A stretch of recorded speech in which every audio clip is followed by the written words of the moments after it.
अस्सलाम वालेकुम दोस्तों, 29वां रोज़ा आप सबको बहुत मुबारक हो। दोस्तों, इस माह रमज़ान ख़त्म होने में सिर्फ 2 दिन बाकी रह गए हैं। तो आइए तीसरे अशरे की दुआ से अपने प्रोग्राम का आगाज़ करते हैं। अल्लाहुम्मा अजिरनी मिनन नार, ए अल्लाह मुझे दोज़ख की आग से पनाह देना। तो दोस्तों, कल का सवाल ये था कि फ़तह मक्का किस हिजरी में पेश आया। मुझे बहुत खुशी हुई कि तमाम लोगों ने सही जवाब दिया और उसका जवाब ये था कि फ़तह मक्का 8 हिजरी में पेश आया था। दोस्तों, आइए आज की सुन्नत नबवी सल्लल्लाहु अलैहि वसल्लम और वाक़े की तरफ चलते हैं।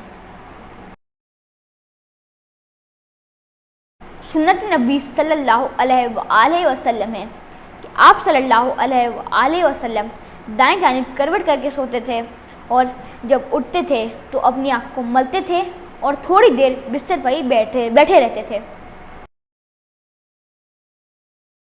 रब्बि इश्रह ली सदरी वयस्सिर ली अमरी वहलुल उक़दतम मिन लिसानी यफ़क़हू क़ौली। दोस्तों, इंशाअल्लाह आज हम खिदमत में खुतबा हिज्जतुल विदा और आप सल्लल्लाहु अलैहि वसल्लम के विसाल का वाक़या अर्ज़ करेंगे। तो दुरूद शरीफ पढ़ लेते हैं।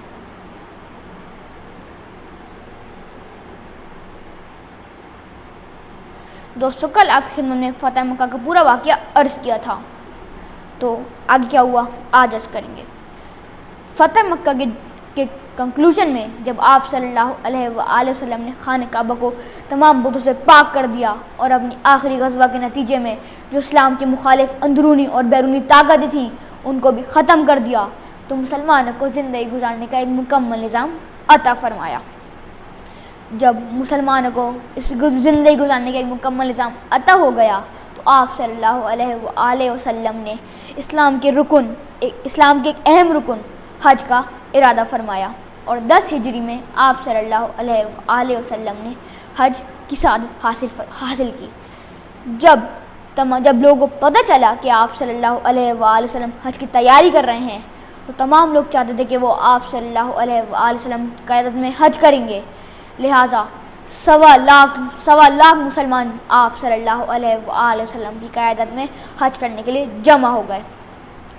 हज के मौके पर जो आप सल्लल्लाहु अलैहि वसल्लम ने अपना आखिरी खुतबा दिया वो इस्लामी तारीख़ का एक अहम मंशूर है और उससे आने वाली आगे की जो तहज़ीब और सकाफ़त थी उस पर बहुत मज़बूत असरात मुरतब हुए थे। जो उस खुतबे के जो मेन पॉइंट्स थे, जो इम्पोर्टेंट पॉइंट्स थे, वो तो वैसे तो खुतबे के जो पॉइंट्स थे बहुत सारे थे, लेकिन जो अहम नुकात थे उनमें से चंद ये हैं कि लोगों, ये मुमकिन है कि मैं आपसे आज के बाद यहाँ ना मिल सकूं। दूसरा, तो लोगों मेरी बात गौर से सुनो कि तुम सब अल्लाह के बंदे हो और हज़रत आदम अलैहिस्सलाम की औलाद हो। किसी अरबी को अजमी पर और किसी अजमी को अरबी पर और किसी सुर्ख को स्याह पर और किसी स्याह को सुर्ख पर कोई फजीलत हासिल नहीं, हाँ तक़वा के सबब। तीसरा, तमाम मुसलमान आपस में भाई भाई हैं।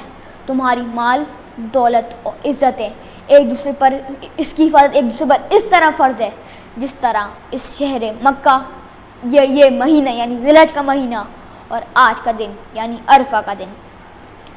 चौथा, औरतों के मामले में अपने रब से डरो क्योंकि औरतों का तुम पर और तुम का औरतों पर हक है। पाँचवा, नमाज का ख्याल करो, नमाज पाबंदी से पढ़ो, रमज़ान के रोज़े रखो, अपने माल से ज़कात खुश दिली से दो और अपने रब के घर का हज करो।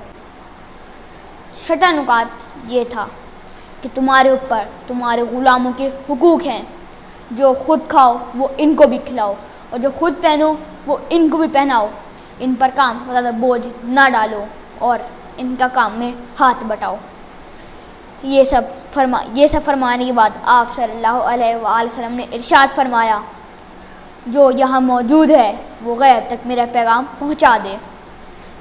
हिज्जतुल विदा से वापसी पर आप सल्लल्लाहु अलैहि वसल्लम मदीना मुनव्वरा तशरीफ़ ले गए और सफ़र के महीने 11 हिजरी में आप सल्लल्लाहु अलैहि वसल्लम उहद के पहाड़ पर गए और शोहदाए उहद के लिए दुआ फरमाई। फिर 29 सफ़र 11 हिजरी को आप सल्लल्लाहु अलैहि वसल्लम एक जनाजे में कब्रिस्तान गए। कब्रिस्तान से वापसी में ही वजह तख़लीक़ कायनात आप सल्लल्लाहु अलैहि वसल्लम के दर्द सर शुरू हो गया اور جسم میں حرارت محسوس کی، لہٰذا مرض کی شدت ہے، تکلیف میں ہیں آپ صلی اللہ علیہ وآلہ وسلم، لیکن پھر بھی مسجد میں جا کر نماز کی امامت کروائی۔ لیکن جب مرض نے شدت اختیار کی تو آپ صلی اللہ علیہ وآلہ وسلم نے حضرت عائشہ رضی اللہ تعالیٰ عنہ کو حکم دیا کہ آپ حضرت ابو بکر صدیق رضی اللہ تعالیٰ عنہ سے کہیں کہ وہ نماز کی امامت کریں۔ لہٰذا وصال سے ایک دن پہلے بروز اتوار آپ صلی اللہ علیہ وآلہ وسلم کو یاد آیا کہ سرکار دو عالم حضرت محمد مصطفیٰ صلی اللہ علیہ وآلہ وسلم نے حضرت عائشہ رضی اللہ تعالیٰ عنہ کے پاس کچھ اشرفیاں رکھوائی تھی، لہٰذا آپ صلی اللہ علیہ وآلہ وسلم نے ام المومنین حضرت عائشہ صدیقہ رضی اللہ تعالیٰ عنہ کو حکم دیا کہ ان کو اللہ تعالیٰ کی راہ میں خیرات کر دیں۔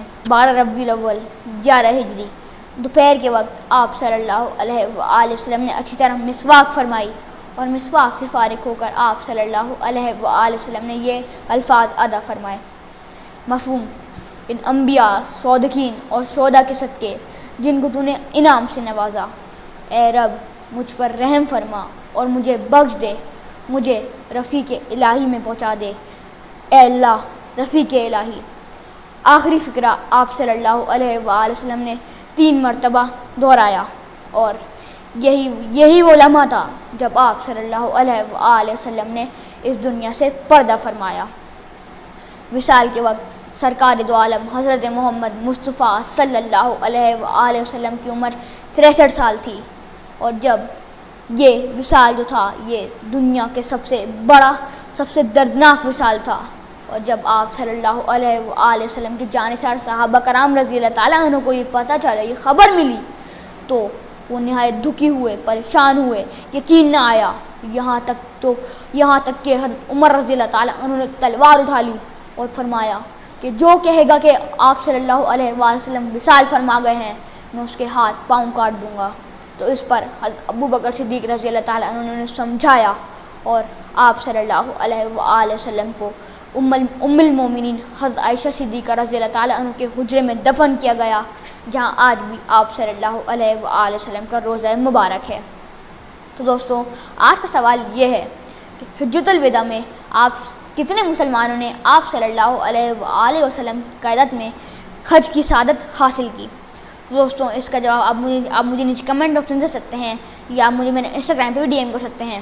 انسٹاگرام کے نیچے ڈسکرپشن میں گیون ہے، اور آپ کتاب دیکھ رہے ہیں، یہ میرے نانا نے مرتب کی ہے، جو افسوس کے ساتھ اس دنیا فانی سے کوچ کر گئے ہیں، لہٰذا میری آپ سے گزارش ہے کہ آپ ان کو بھی خاص دعاؤں میں یاد رکھیں۔ اور اس کتاب میں کافی ساری مخصوص دعائیں اور نماز کا طریقہ بھی ہے، تو اگر آپ کو چاہیے تو آپ مجھے میرا انسٹاگرام پہ DM کر سکتے ہیں، اور میں آپ کو یہ تحفۃً بھجوا دوں گا۔ انسٹاگرام کے نیچے ڈسکرپشن میں گیون ہے۔ تو پھر بشرطے سے تو زندگی، ملتے ہیں کل، تب تک کے لیے اللہ حافظ ناصر۔